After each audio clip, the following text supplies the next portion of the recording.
E aí, eu sou Thiago Lima e hoje é dia de teologiar. Há alguns dias eu pedi para que vocês me enviassem algumas perguntas ou dúvidas sobre a Bíblia nas redes sociais. Vocês me mandaram, então eu decidi gravar esse vídeo para poder responder algumas dessas perguntas. Então pegue sua Bíblia, se acomode e vamos lá.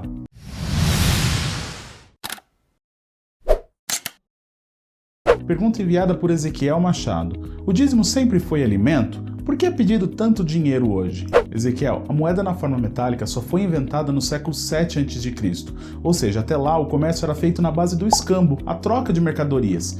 Consequentemente, quando a lei foi estipulada, a doação de 10% deveria ser feita em cima das colheitas e dos animais para o tabernáculo. Interessante que podemos ver pelo menos 3 tipos diferentes de dízimo. O primeiro deveria ser entregue para os levitas, pelos seus serviços prestados no tabernáculo.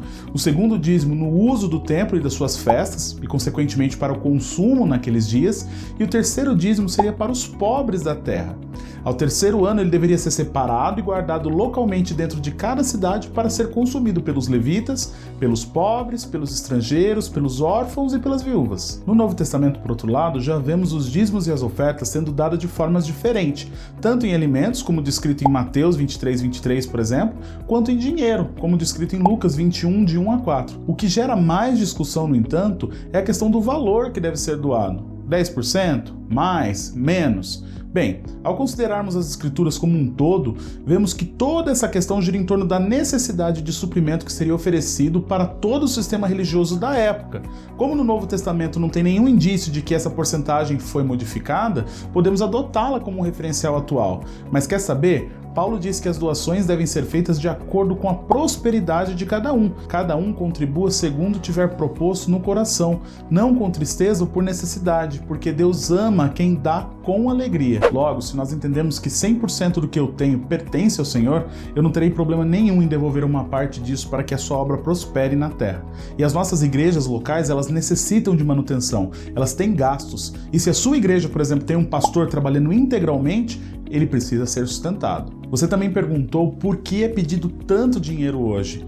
Bem, a corrupção está em todo lugar e as pessoas erram por não conhecer as escrituras. E muitos líderes aproveitam dessa ignorância do povo para extorquir pessoas simples que com sinceridade pensam estar fazendo certo. Então devemos ter bom senso e discernimento. Pergunta enviada por Douglas Mainardes. Quem comete suicídio perde a salvação? Essa é uma pergunta bem recorrente nos dias de hoje, né, Douglas? Acredito que muitas pessoas considerem o suicídio como a única saída de suas dores e de seu sofrimento. Mas isso não é verdade, pois Jesus deseja que tenhamos bom ânimo e lutemos a fim de vencer.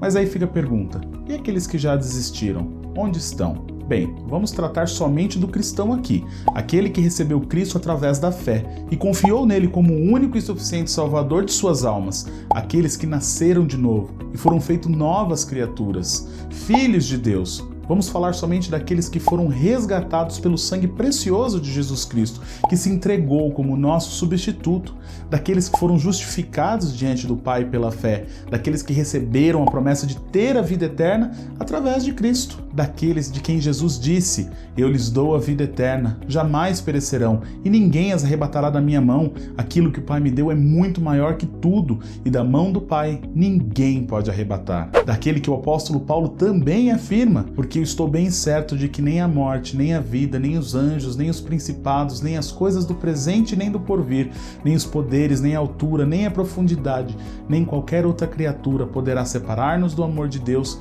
que está em Cristo Jesus, nosso Senhor. Se estivermos falando desse tipo de pessoa, do cristão que infelizmente desistiu de sua vida e atentou contra si próprio, ele não pode perder a salvação, pois ele a confiou a Jesus Cristo, não mais dependia dele. Nada pode tirar a salvação daquele que confessou Jesus Cristo e creu nele. Gostaria, no entanto, de fazer um adentro a esse assunto de perda de salvação. Uma pessoa não pode perder o que ela nunca teve. Eles saíram de nosso meio, entretanto não eram dos nossos, porque se tivessem sido dos nossos, teriam permanecido conosco. Todavia, eles se foram para que ficasse manifesto que nenhum deles é dos nossos. Só Deus pode dizer quem ele salvou ou não. Cabe a nós pregarmos o evangelho a toda criatura, pois se essa pessoa foi colocada na mão do Pai, quem a tirará de lá? Ninguém. Pergunta enviada por Lucas de Lima. Quem conhece as escrituras, mas não pratica, será condenado? Mesma coisa da resposta anterior, Lucas. Só há condenação para aqueles que rejeitam Jesus como Salvador. Nada pode nos separar do amor de Deus. Eu não sou capaz de me salvar. Eu também não sou capaz de perder algo que eu confiei a Jesus Cristo. Por isso, quem crê no Filho tem a vida eterna. O que todavia se mantém rebelde contra o Filho não verá a vida, mas sobre ele permanece a ira de Deus. Outro ponto que devemos prestar atenção aqui é que nós infelizmente não praticamos as Escrituras de verdade. Se dissermos que não temos pecado nenhum, a nós mesmos nos enganamos e a verdade não está em nós. Mas Deus é tão misericordioso que através de sua infinita graça nos proveu uma forma de não sermos condenados. Ele enviou seu Filho Jesus Cristo para ser o nosso substituto e assim podermos ser justificados diante do Pai. Filhinhos meus, essas coisas vos escrevo para que não pequeis. Se todavia alguém pecar, temos advogado junto ao Pai, Jesus Cristo, o justo. Mas também é verdade que devemos fazer a vontade do Pai, obedecê-lo, mas isso em momento algum influencia na salvação, pois caso contrário, quem poderia ser salvo? Ninguém. Bem, então é isso. Se você gostou desse vídeo, deixe o seu like e compartilhe nas suas redes sociais. Isso me ajuda demais na divulgação do canal. Me ajude a espalhar a palavra de Deus pela internet. Ficou com alguma dúvida? Quer que eu faça mais vídeos assim?